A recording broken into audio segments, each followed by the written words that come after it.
This is Open Work, a look inside the watch industry, a podcast from Collective Horology. I'm Gabe Riley, co-founder of Collective. And I'm Asher Rapkin, co-founder of Collective. Collective Horology is an independent watch retailer based in Southern California. We carry a wide range of independent brands, including Arcanaut, Fears, Nicholas Hacko, and more. To learn more about us and check out our available inventory, visit collectivehorology.com. And today on the podcast, we're lifting the veil on selling and trading your watches. We'll cover the options available when you're ready to move on from a watch, the trade-offs of those options, as well as why there are different cost structures depending on how you sell or trade your watch. In particular, we're going to share how dealers look at buying and trading for watches, which will hopefully demystify things and, more importantly, help the next time you approach a dealer about selling or trading your watch. Asher, have you ever sold or traded a watch to a dealer? Me? No. Yes, I have. I have many times. And I want to open this conversation up with two things. One, we're coming out of Watches and Wonders, so there's probably a lot of people looking at their watch collection and making some choices about what might need to go in order to bring in something new. And two, one thing that we've always been very clear about here at Collective, and this is something that I feel very strongly about, is that it's okay to sell your watches. I'm going to say that again. It is okay to sell your watches. And the reason I say that is that one, it's your personal property. And two, 99% of the time when someone is selling a watch, they're looking to buy another watch. And that's good for everybody. So one of the things we want to do here is help give a little bit of insight from the business standpoint as to the options you have to sell and what the mechanics of that look like. Because if you're not somebody who does sell watches on a regular basis or trade watches on a regular basis, there are a lot of questions that come up, and we'd love to be able to address those and explain some of the mechanics behind them so that you can go in with eyes open and understand what makes sense for you as you make those decisions.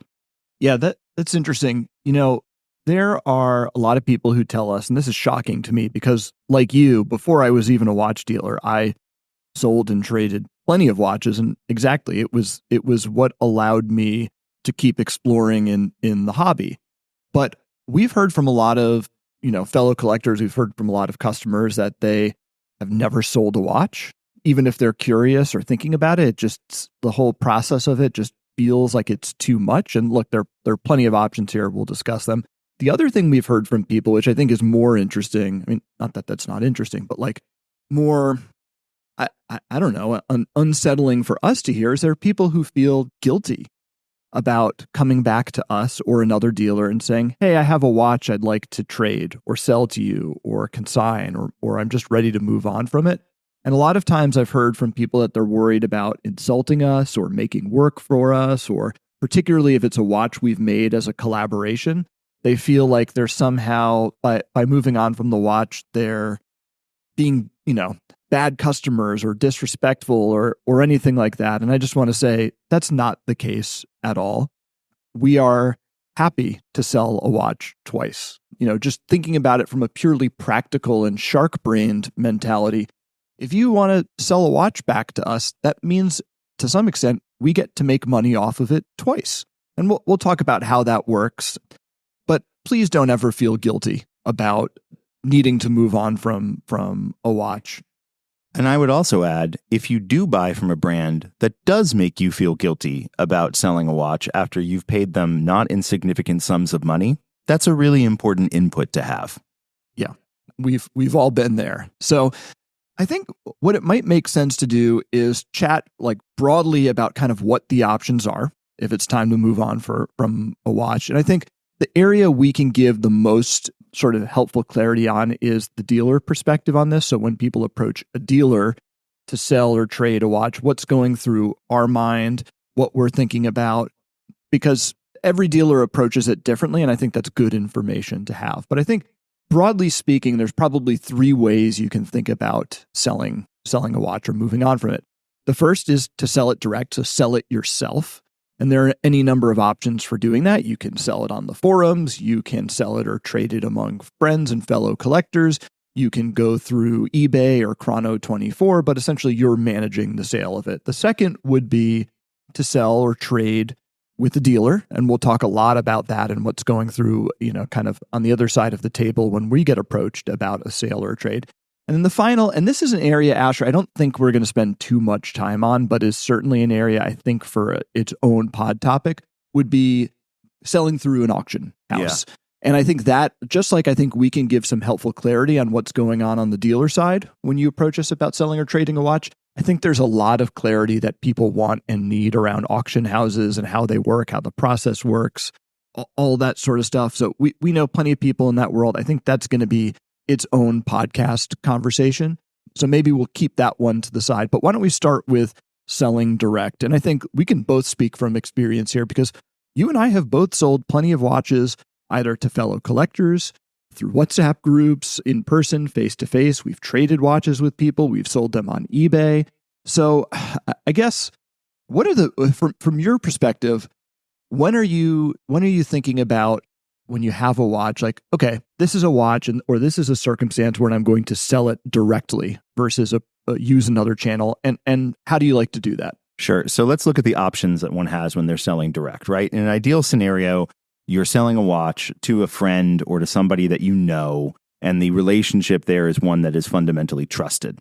And that, I think, is the key when we're talking about certainly any type of sale, but really a direct sale, which is how much do you trust the person that you are going to get into the deal with? So putting that aside, let's think about the benefit fundamentally of selling direct. Selling direct, as anyone would tell you, will almost always gross you more money than if you involve a third party, which makes sense because I don't know that that's particularly true. We'll get into that in a second, sure. But you capture most of the proceeds of the sale. Absolutely. Let's put it that way. That's a better way to put it.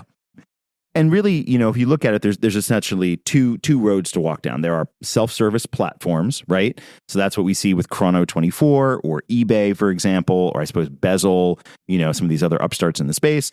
And then there are direct resources where you're selling to individuals that are part of a community. And that could be your friends in a WhatsApp group. That could be a Slack channel that you're part of. That could be Reddit, what have you. Now, I'm going to talk a little bit just about the structure of something like eBay, Chrono24. I'm not as familiar with Bezel, but I suspect it's a similar approach, where essentially they will charge you a percentage of the sale for which they handle some degree of intermediary support, right? So for example, with eBay, under a certain price point, really what they're charging you for is the use of the platform, so the discovery of your watch, the credit card transaction fees that are involved in that, a shipping label if you choose to buy that from them. And I want to come back to shipping in a moment here because that's an important subtopic.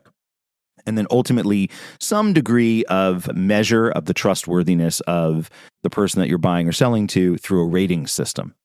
Now, on average, what you're looking at there is somewhere between 5% to 12% of fees that come out. And different... eBay is about 13. I think Bezel is lower. That's why I started that low. But the reason why I flagged that is built into those fees are everything I just covered, right? The cost of the transaction, the benefit of using the platform for discovery, and then some degrees of protections. eBay offers a form of an authenticity guarantee. Chrono24 offers a escrow service. I mean, there's all sorts of different levels of of protections, if you will, that are built in to the platform. But I think the most important thing to take away from that is that in the end, whether you're selling to somebody on eBay, on Chrono, on any other platform, or even directly, in the end, you still need to be in a place where you feel like the person that you are dealing with is above board. Because just because something goes through one of those platforms does not guarantee that there won't be some degree of shenanigans that go on. And, unfortunately, both Gabe and I have been the victim of shenanigans, whether that's somebody claiming that something which is perfectly fine was running inaccurately on a time grapher, or whether somebody is complaining about X, Y, or Z that was disclosed, for example, in a sale. The challenge with a lot of these platforms is that they very much favor the buyer. Yeah. And look, I mean, that's not to suggest that there aren't sellers out there with malintent, but if you are an above board, honest dealer, and I don't mean that in the sense of a watch dealer, I mean just somebody who's selling, that doesn't mean that the person who's buying from you won't attempt to get some extra cash on the flip side or attempt to negotiate with you after the deal is closed, which is something that we see happen, unfortunately, quite a lot, where if I'm, customer A and I'm buying from Gabe, who posted a watch, as just a guy online, and I pay him for it, and then I suddenly have a whole lot of questions that unfortunately puts all of the power in the hands of the buyer, which makes it very difficult to get out of a deal with somebody who is indicating that they may or may not be above board trustworthy or trying to go through with it, because many of these platforms hamstring the seller, which is to say that if the seller decides to cancel the deal, even if the client is behaving in a way that is indicative of malintent, the seller is the one who gets punished. So we often encourage people when they ask us about using those platforms, just have a little bit of a conversation with the person that you're getting into a deal with. It's less of an issue if you're selling $1,000 watch or something. But if it's a significant purchase, a significant asset that you have, it can't hurt to go back and forth a little bit with that individual, look at their ratings, see if they really understand what it is that they're buying before you go through with that deal. Yeah, and I want to be a little bit more specific. I think a lot of what we're talking about in our experience here is on eBay. And look, it's been probably a few months since I've sold a watch myself on eBay, so things can always change. As of this recording, it's April 17th, 2024. So things are always changing with eBay, but I think a couple of caveats, and this is just from our own experience. Number one, I think one of the things you're alluding to in terms of eBay really benefiting or giving the benefit of the doubt to the buyer over the seller is that eBay, yes, it runs on trust, as you were pointing out, but the metric for trust on eBay is seller feedback scores. So think about, right, when you're looking to buy a watch on eBay, probably the first thing you're looking at is who is the seller and what is their feedback score. And in particular, there are buyers on eBay who will use that as leverage over the seller. So typically what will happen, and what we're talking about here, is you've sold a watch on eBay. Congratulations. The sale went through, someone bought your item, they accepted an offer, they won an auction. The sale is effectively marked. It hasn't been paid, but the sale has happened. What will then happen is a lot of times the buyer, and again, this is if you're dealing with an unsavory or unscrupulous buyer, will then approach the seller with follow-up questions. Oh, I just won this, but I have some questions about something. And they may use, so I'm going to make this up. You've listed your watch on a rubber strap, making this up. They say, oh, I just wanted to confirm that the watch is shipping on a leather strap. And you're like, well, no, the listing says it's rubber. And they may then say, oh, I wanted it on a leather strap, and they may try to negotiate with you. Now, the leverage they have there is if you say, well, no, it is what it is, they can provide bad feedback against you. They can walk away from the sale, then you're forced to relist it. So there's all sorts of leverage they have. Another thing that you and I have both had happen to us is we've shipped buyers watches, and then they'll receive the watch and tell us that something is wrong with the watch. I want to caveat, this is as individuals, not as collective. This is just stuff that we've experienced in the years leading individuals, exactly. We'll sell a watch on eBay as a collector, and we'll hear from the buyer, oh, I just received it, but something is wrong with it. And of course, nothing is wrong with it. And it's used as a way of trying to negotiate a discount. So you think you've sold your watch, I'm making this up, for $1,000. And all of a sudden, the buyer approaches you and says, I'd really like to keep this watch, but something's wrong with it. It's not running well on the time grapher. And they'll try to negotiate a discount. So you think you've made $1,000 or you've grossed $1,000, but they're going to ask you for a $50 discount or a $100 discount. And you're thinking to yourself, oh, well, I don't want to deal with a return. Then, I've got to deal with the shipping back to me. Then I have to relist this. I may lose credit card fees. So be very careful. Just because a sale has gone through on eBay doesn't mean that you're going to collect the amount of money that you think you will, and doesn't mean that you're dealing with a buyer who's above board. This is really unfortunate, but a lot of times these buyers know the calculus for the seller is, do I want to deal with a return, and do I want to deal with negative feedback scores? Yeah, and I think that there's two things I want to get to here about preparing a watch for sale when you send it out the door and shipping it. But before we do, I do want to point out what the benefit is of an eBay or a Chrono or any of these other selling platforms. The benefit of these is the visibility. It's discoverability. So if you're not a part of like a vibrant watch community with a buy and sell and trade group, which by the way, if you aren't, you totally should. A great one to join, for example, is the Gray NATO Slack. Yep. where it's like nobody's policing those per se, but there is social pressure to not be a bad actor. And that's a really, really great place to do a lot of direct sales. But there is benefit for eBay, especially if you have an esoteric watch. There's a lot of people who look for watches there. And good price discoverability as well. One thing Yeah, that you great and I point. both love to do when we're listing a watch, whether it's on eBay or anywhere else, is look at sold. You can filter on eBay by sold orders. So you can see what people have actually paid and what the watch you're trying to sell at has closed at in the past. And it's awesome for that. Yeah, and that's a way better indicator of what a rational selling price is than what people are asking. Because as we all know, the watch that we physically have is worth a ton, but the watch you're trying to sell me is somehow not. So these are always an important distinctions. I want to take a moment to think about how you prepare a watch, whether you're shipping through eBay, for example, or any other platform, or direct sale, because this touches a bit on what Gabe was just referencing. This is the perfect segue and sort of how to protect yourself from the scenario I was describing. Exactly. An unscrupulous buyer. And this is also good for insurance purposes, and we'll touch on that in a moment. But one of the most important things to do is to just document the packing of your watch. So what I would suggest doing is set your iPhone, your Android up or whatever, and just record yourself the condition of the watch. If you have a time grapher, it's great to put the say the shipping label that you have or something else that can't really be photoshopped in next to the time grapher, showing that the watch is keeping good time, or at least is keeping the time that you represented it was keeping. And then really videotape yourself packing the watch, putting it into the box, labeling that box, etc. That's really important for two reasons. The first, of course, is God forbid you have an unscrupulous buyer. That is evidence enough for a lot of these platforms to prove that the watch was in a specific condition. So make sure, for example, that you always, in your disclosure, if you say there's strap change marks or what have you on the case, that you show those in the video so that it's very, very clear that the watch condition was as described. The second reason that's important is if you are insuring the watch in transit. And I want to take a moment to talk about insurance because that applies in every context of sale. Yeah. And this is an unseen cost sort of to the seller when they're selling direct. This is probably something a lot of people aren't factoring in.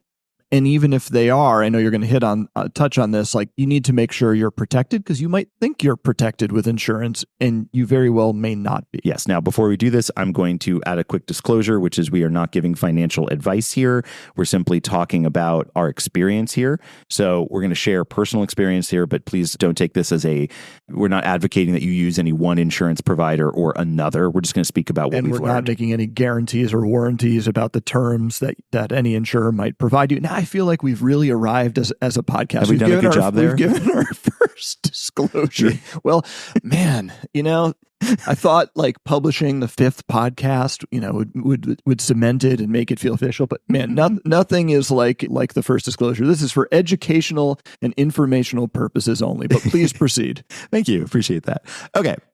Number one. Most commercially available insurance products do not cover watches and jewelry.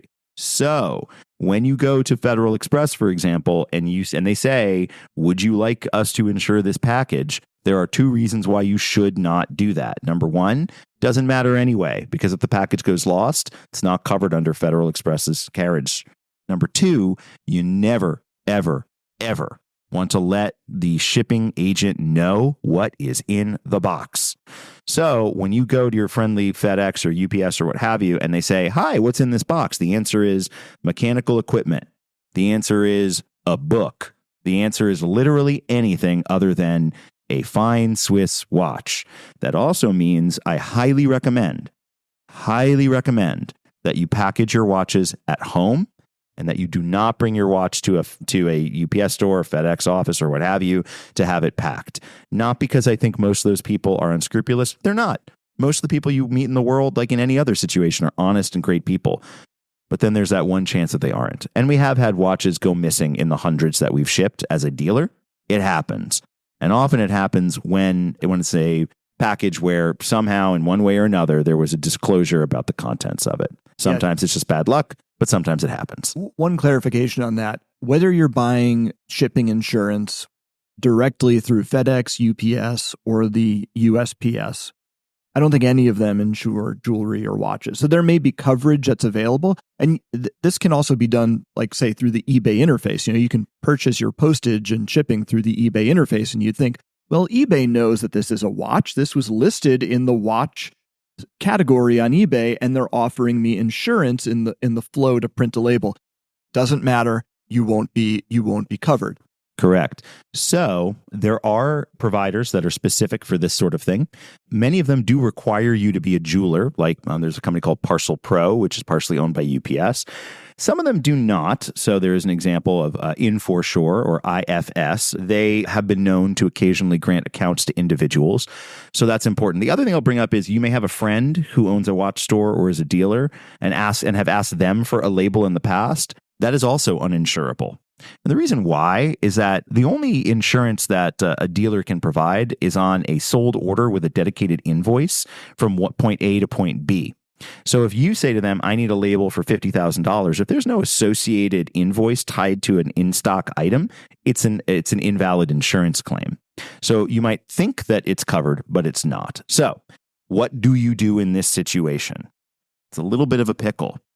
If you can't find an insurer that will cover you, the challenge is you may have to ship uninsured. And that is a decision that you're going to have to take on. But the flip side of that is you've probably been shipping uninsured your entire life and just didn't realize it. And you were paying for insurance that wasn't valid. And I just want to add one other caveat. If you do get an insurance policy, and I know some people have like their personal article policy through like Jewelers Mutual, they may offer like a shipping rider on your policy. InForsure may offer policy for individuals. At one point, I think Parcel Pro did. Maybe they don't anymore. But regardless, if you do have insurance on your shipping, make sure you follow all of the instructions your insurance provider gives you. So they may tell you need to double box things. They may tell you may need to have an internal box that's also labeled. They may tell you need to photograph and video the packing of the watch, because when it comes time to make a claim, they're going to say to you, okay, great, we need the photo of the packed box and the inner box labeled, and we need all this sort of stuff.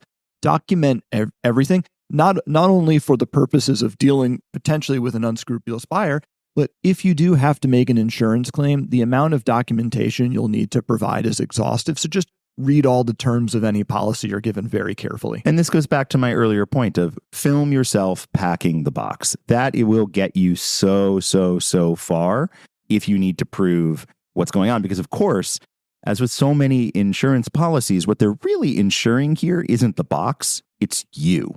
And if you have proof positive that what was actually in that box is the thing that you're making a claim on, then there's a lot less of room for debate. So, important thing. Now, if you are listening to all of this and going, this is not the way I want to sell a watch, we get it. And that's why dealers exist. And there's a different price structure. And I think the uber point we're going to make here is part of the reason why you pay or you often net a little bit less than you might if you sell direct is because everything we just described is the work that you're giving and the challenge that you're giving to the dealer to manage on your behalf.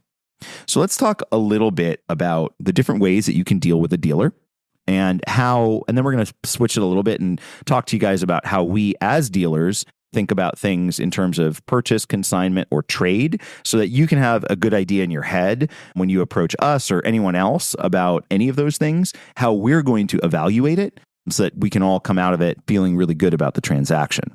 Yeah, so there are really three options you have when selling or trading a watch to a dealer. Now, some dealers may do all of these things, some may not do any of them. But generally speaking, you can sell a watch to a dealer for cash.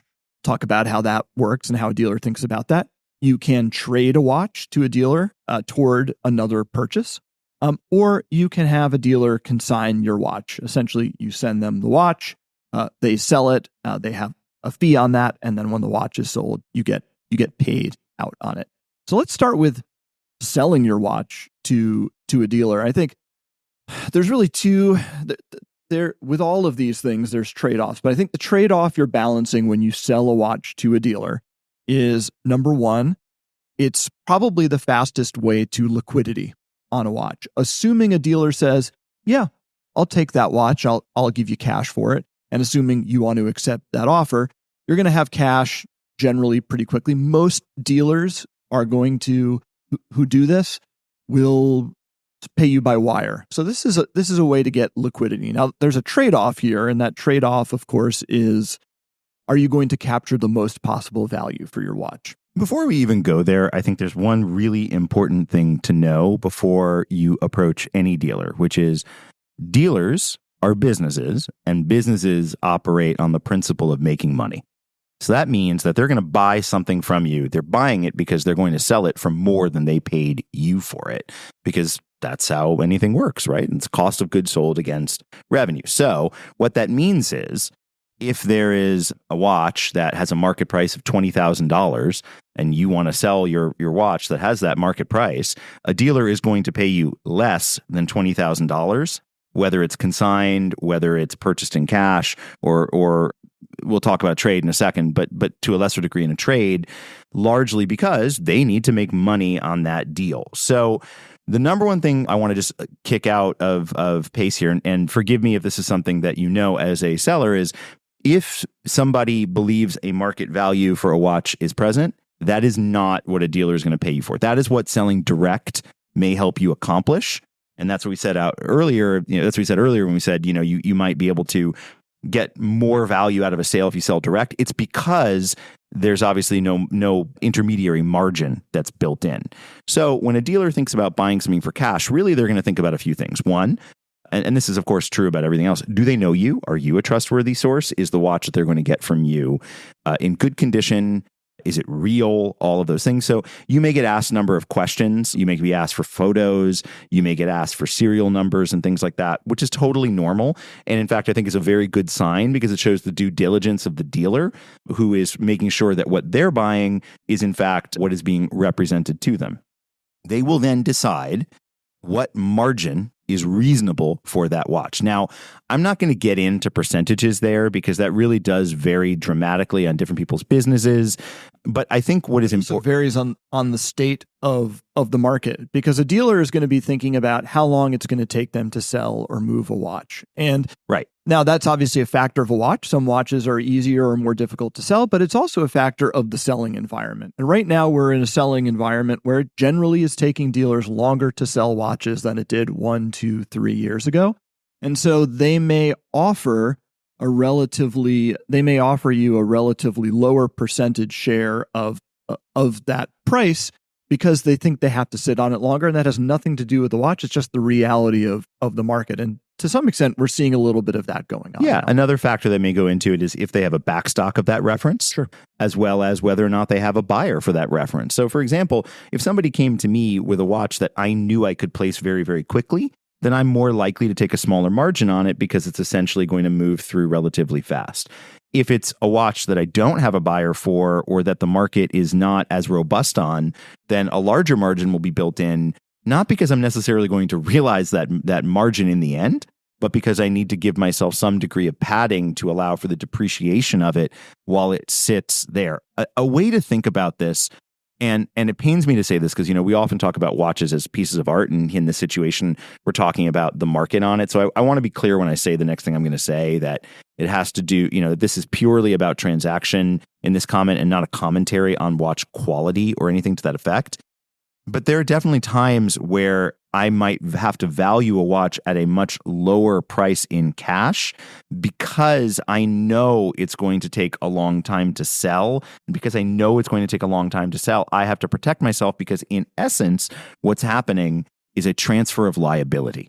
Right. Mm-hmm. I'm taking a thing that a person has that they no longer want, and they want to turn it into cash, and they're asking me to take that liability on myself, give them money for it, and then try to sell it because they don't want to for whatever reason. And that means that I have now risk, which I did not have in my business before. I think there's two things we think about when valuing a watch that comes in for a sale, trade, or maybe to a less extent consignment. One is what do we think the watch is worth today? And two, what do we think the watch is going to be worth 30, 60, 90 or more days from now? And so we have to think not only about the present value of the watch and what anything like watch charts or Chrono 24, another topic we can get into, like says the value of the watch is today, but where do we reasonably think that this watch is going to be in value in the future? Because we're not going to get it and sell it today. We're going to get it and sell it in a week, 2 weeks, maybe 3 months from now. And we need to prepare for that reality. Right. Now, that's if we're buying a watch in cash. Now, another way that you can work with a dealer is through consignment. And consignment is at a much lower risk to the dealer, but it still provides you a lot of extra benefits which you wouldn't have selling privately. For example, can issue a insured label to get the watch from you to us. And that is a legitimate insured label because we have a consignment agreement. The percentage that we are willing to take as a margin on a consignment is fixed and lower than what we would generally take on a watch that we are buying because the risk to the business as a dealer is significantly lower. But we're still obviously motivated to sell that watch, market that watch, and handle all of the payment processing, whether it's a credit card, which is difficult for an individual to take, or a wire, for example, that makes it a lot easier, and all of the work is still being done by the dealer, but with less risk to them. And as a result, everybody kind of wins there. The downside on that is it just takes longer to get paid. So if you have a watch that you want to sell and you're ready to move out of it, and if you get paid in 2 weeks, 3 weeks, or a month, it's really not a major issue, then consignment is an awesome way to do it because you're really paying a somewhat nominal fee to a dealer to be able to handle all of the work of the sale. It just takes a little bit longer. So cash, you'll get paid faster, but you're trading liability. Consignment, you'll get paid in, a little bit more time, but you generally speaking, will get paid more. And the dealer will obviously be more motivated to take a flyer on something that they may not necessarily be willing to buy for cash because the risk is so limited to them. And you may not get more, but you're going to get a larger share of the gross sale price. That's a good way to put it. That's the way, because the market is the market. And I want to be clear, there are watches we've brought in on consignment that we've sold before we've even listed them. And there are watches that we've brought in on consignment that have taken 6 months to sell. Yep. And the market can change in those 6 months. The market can go up. The market can go down. So that is the trade-off. You're going to capture more of the share of the sale price of the watch, but you're going to have to wait. Yeah. And finally, before we talk about trade, I do want to talk a little bit about why there is a margin, more specifically for a dealer. We touched on it a moment ago, which is we're a business, all businesses deserve to make money. That's why we all get into this and have it. But there's essentially two buckets that margin goes into, right? One is overhead and operating cost. There's a cost to shipping labels. There's a cost to being insured. There's a cost to having a safe and all of the infrastructure, the security systems, and all of those things that go into being a reputable dealer. And those costs are part of what you are paying for because those protect you. Those fundamentally guarantee that if something goes belly up, that you, the individual who is trusting a dealer, will be protected. And it's, by the way, if you're working with a new dealer, it's not crazy to ask them questions about that. So you make sure that you're dealing with somebody who has a proper facility and that it's not just going into a Tupperware under at the bottom of somebody's closet. And then there's the other side of it too, which is compensation for the dealer's time. And this is a really important thing to consider. There is time and effort that goes into shooting watches, marketing watches. There's literal money that goes into the advertising to support the marketing of those watches. And all of that, when added up together, is not an insignificant amount of money. So when a dealer says, this is the chunk I'm going to take, a lot of that is that. And I would even say that even if a dealer is huge and they don't do a lot of that marketing, part of the reason why they do that is they spent decades likely building a built-in audience, and that has costs too, and they're being paid for that. So it's important to look at that holistically, which is why I want to then touch on the third way that you can work with a dealer, which is in trade. Now, one thing that's really important to note on a trade is, in a trade situation, an individual is still, or a dealer rather, is still taking a watch in on a liability, but it is being mitigated by the fact that it's against a new sale. So in some circumstances, dealers may be willing to be more generous on a trade depending on the economics of the watch that they are trying to sell. I'm going to say that again, depending on the economics of the watch they are trying to sell. So, for example, If you go to a dealer with a $50,000 watch that is a little bit difficult to sell, and you want to trade that towards a $5,000 watch that you want and then get 45 grand back in cash, that's not what I'm talking about. What I'm talking about here is saying I have a watch and I want to trade up, for example. So maybe I have a watch whose market value is reasonably $15,000. And I'm looking at a new watch that is, let's say, $25,000, right? So there's a delta there of 10 grand. It is generally market value. In market value, yeah. Correct. Generally speaking, a dealer is still not going to give you that full market value because remember, they still have to sell that other watch. And all of the things that we just talked about still figure in there. However, because there is also cash coming in against an item which is also depreciating, then most dealers will generally give you a little bit better of a deal because there's still some degree of cash flow positive that's coming in. Upside down trades, which is to say trades where cash is coming back to you in addition to another watch, sometimes work with dealers, but not all dealers like those. So I think it's important to just be open-minded when you're speaking to someone. And I can tell you one thing that, when I've sold watches as an individual in early collecting, or even just when I get a phone call from somebody who wants to do a trade, I really appreciate when somebody is trying to make sure that the deal works for everybody. Because that's where I think you'll find a lot of folks are more willing to be flexible and be open to different values if you're being reasonable about what your expectations are. And your expectations should always be slightly less than or reasonably less than the market value in a trade. Though I think it is reasonable to expect that you would get more value on a trade than you would in a cash buy. Asher, will you allow me to play the role of both the pragmatist and the cynic this time? I feel like that's going to be our merch for the show. But yeah, sure, go ahead. So I think, one thing that comes up particularly on trades, and this is what you're talking about, is we'll hear from someone who wants to trade a watch towards a purchase, and they'll say, yeah, but the watch let's go with the example you just had. The watch I'm trading to you is worth $15,000, and you're going to sell me a watch for $25,000.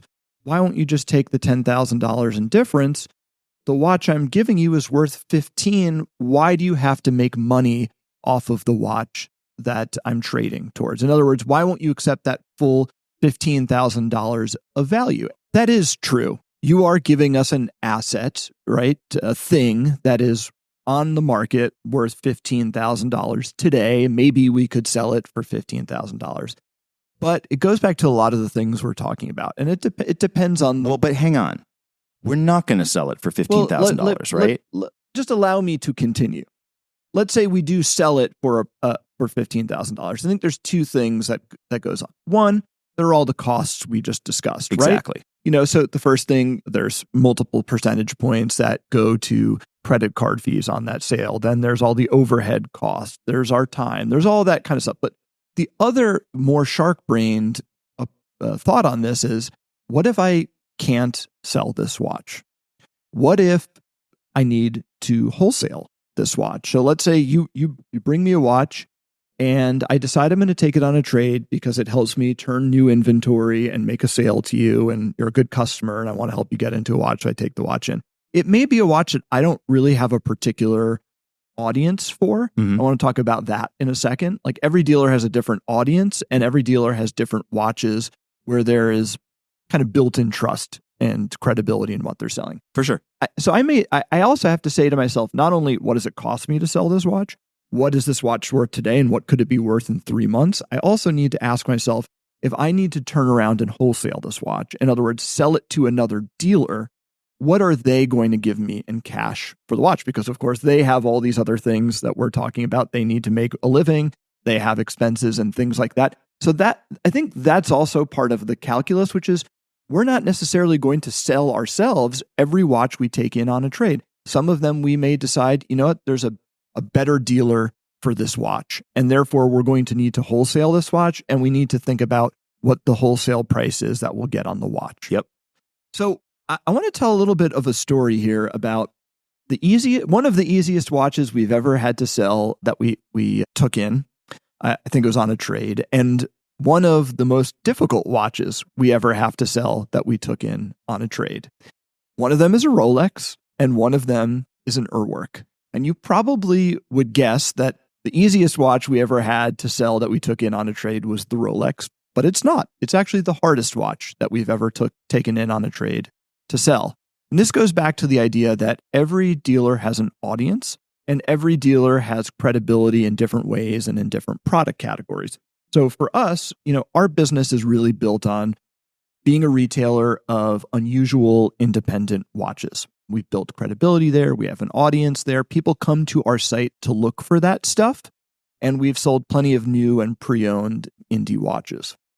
One of the fastest watches that we ever had to sell was an Urwerk UR100P02. So this is a collaboration that we did with Urwerk. It's a $60,000-ish watch pre-owned. We had one in that we took in on a trade, and through total serendipity, we got a call from another dealer saying he had a client looking for one. Did we have one coming in? We did, and we sold it before even listing it. And by the way, thank you to that dealer for contacting us and letting us know. So that's a very unusual, very expensive, super esoteric watch that's not for everyone. And we sold it before we even listed it. Now, we've had a Rolex Explorer 2 16570 in our shop for a couple months now that we took in on a trade. And we took that. We don't really sell a lot of Rolex, and I think this factors into it. At the moment, we don't sell a lot of Rolex for sure. Sure. We haven't sold a ton pre-owned, but we took the watch as a trade. And the calculus there was, we're going to take this watch as a trade. It's going to help us sell another watch. And it's a Rolex. How hard could it be to sell? Well, it turns out that a Rolex is both the easiest and most difficult watch to sell pre-owned at the same time. We have gotten no shortage of traffic on that watch, listed on our website now. You can check it out. We've got no shortage of inquiries on that watch, but it's been up there a few months and we haven't sold it. And the reason why is we just don't have an audience for neo-vintage Rolex. And buyers of Rolex and neo-vintage Rolex, understandably, have a lot of questions about provenance and condition. They want to buy from a dealer they trust. All of which is utterly legitimate, by the way. Totally legitimate. Now, of course, we could have made the decision to wholesale that watch, but I'm kind of keeping it up as an experiment. I suspect ultimately that watch is going to sell. And here's the bet I'm going to make on that. Well, of course, the watch will sell, but I'm going to make a bet on that watch, Asher. I think we're going to sell that watch to an existing customer, someone who already knows us and trusts us. Because I've seen that the number one question we have on that watch is really about trust from people who are more casual, who are checking it out and getting in touch with us, which is, how do I know it's real? How do I know I can trust you? And obviously for customers we have and we've worked with for a while, that barrier to sale isn't there. So this is a long way of saying whether you're offering to sell a watch to a dealer or even consign and certainly trade, a big thing to think and keep in mind is who's the right dealer for my watch, because you may get different valuations from some dealers. So you may have dealers that say, I'm passing on a Rolex. You're certainly going to have dealers, if you want to sell or trade, who are going to say, I'm not taking an Urwerk. I just don't have an audience for it. So this is a calculus for us. And when you're thinking about selling, trading, or consigning a watch, it may help to ask a couple of dealers where they think their price is on it. Yeah, and by the way, that's okay. Let's say you call us and you offer us a certain watch and we say, thanks so much. I don't know if I really have an audience for this. You should still try other dealers who may say, oh yeah, I'll take that right now. And that goes for us too, because they may, as we mentioned, have somebody who had said, hey, if you ever see one of these, let me know. Or a more dedicated and diverse audience that's specific for that. Finally, and I think this is the other key point. When you're talking to a dealer, keep in mind the points that we brought up so that you don't scare them away at the outset by making a offer or asking for something which is so far removed from what is a rational ask that the dealer is disinclined to want to engage on it. And one thing that I've learned over the years is the more reasonable you are and the more rational you are, the more likely a dealer is to want to have repeat business with you as a source for a watch versus if you're constantly pushing for that extra $500 or that extra this, that, or the other. not because a dealer is being greedy and trying to just get every dollar out of you, but because they respect and appreciate the rational and reasonable conversation. And that will pay dividends in the end if you ever find yourself with a watch that is difficult to move, for example. A dealer with whom you've had many transactions in the past will almost always be more inclined to work with you on something than if you have been unreasonable in your requests leading in. I'm going to give you one just final tip on this and thought in particular. One thing that comes up all the time is condition and the way sellers represent condition to dealers. So this is a very good point. Yeah. And by the way, there are sellers who get burned by this. So we'll talk about, there's two sides to this coin. So on the one hand, I want to let people know that when one of the biggest inputs to the price we're going to give you, whether it's a price we'll pay cash or the value we estimate we can sell the watch for on consignment or trade, is of course predicated on condition. And condition I found is very subjective. We try to remove, when we're selling watches, any subjectivity from it. We use a 10-point rating system that's clearly defined. Is it the Eric Koo system? Yeah, it's a system developed by Eric Koo, and it's used by Loop This, which is another selling platform that Eric and a number of other folks run. So we try to take that out, but we've seen buyers represent something to us as mint that in some cases truly is mint, and in some cases is very well worn, or may have one or two issues in terms of condition that may seem minor to the owner, but can be preventative to sale or really have an impact on value. So like you may just have one ding or dent on your case and no others, but that one ding or dent may remove significant value. And you shouldn't feel shy, by the way, about telling a dealer about this. For example, I have, in the years that I've owned watches, I've had a gold watch that did have a dent, and I disclosed that to a dealer I was selling it to. He still bought it. Mm-hmm. He just bought it figuring in the time it would be away to be repaired and the cost of that repair. So don't assume that just because there is a cosmetic challenge with your watch that it's unsellable. That is absolutely not true. But if you don't disclose it and that comes in with the dealer, then two things happen. One, there's a huge breach of trust. Now, I'll preface by saying, look, sometimes things do happen that you didn't notice. You know, like maybe there's a mark you didn't see. You've or worn it scratch every see. day. It's just Totally. there. It's part of the air you breathe. You didn't even notice it. Exactly. And listen, like we see that's totally fine. But sometimes something that comes in, which is pretty clear that somebody should have noticed, and then it becomes really challenging. And this is part of the reason why we videotape everything that we open, is to make sure that you don't get into a situation where a dealer says, hey, just so you know, there's a chip in the crystal at 11 o'clock. And that's a problem because that crystal is going to cost me $300 plus a $200 repair plus the depreciation. I have to lower my offer by $1,000. That's a bummer for everybody. No dealer wants to have that phone call. No buyer wants to hear that. So way better to just try and disclose everything up front. And if you don't have a loop, buy a loop. Just look at your watch under a loop. There will always be surface marks and scratches. These things naturally see wear when you breathe on them.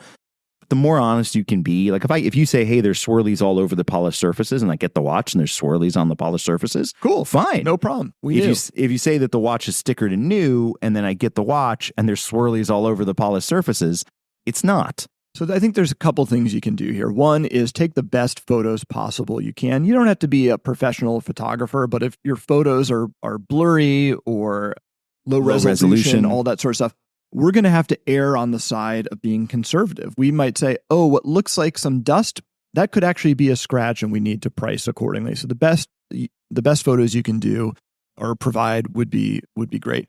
The other thing is if you get a price from a dealer that's somewhat conservative, sometimes the dealer will come back and say, hey, we received the watch. It's in better condition than we thought. Good news. We can list it for more. We can offer more. Yeah. So that's also true. Final point here would be like, if you're negotiating with a dealer over the value you're getting on a trade or what you're asking for in cash, I think it's also reasonable to say to the dealer, hey, I'm going to send you the watch. Let's agree on what condition you think this is in based on the photos I'm providing. And if you get it and it's in better condition, could you go higher? What would that look like? Totally reasonable. Can't hurt to ask. So condition can cut both ways. I know there are plenty of horror stories about people hearing from dealers that they received a watch and they're lowering their offer. No one wants that to happen. So it's very important to have as an objective and clear conversation as you can about condition early. So, Asher, any other pearls of wisdom, or should we leave it there? I think let's leave it there. And I would add to, and I want to end with where we started here, collecting is a journey. And that's going to mean that you will choose to move out of watches for whatever personal reason you may have. And it's okay. It's okay. And I it's want not only okay, this is part of what makes the watch industry go round. I think the market on pre-owned is probably bigger than the market on new, or certainly comparable in scope. Pre-owned is just as much a part of the, quote, watch industry as new. And as far as new watches go, new watches can't sell in the quantities they do unless people are moving on from what they already have. So if you need to sell a watch, that's okay. In fact, thank you. Yeah. And this, by the way, isn't a conversation about the so-called flipper topic or what have you. And I understand that it's frustrating if someone buys a watch and resells it in 2 weeks. And it's a watch that you've been waiting for a long time. Like, I get all of those things.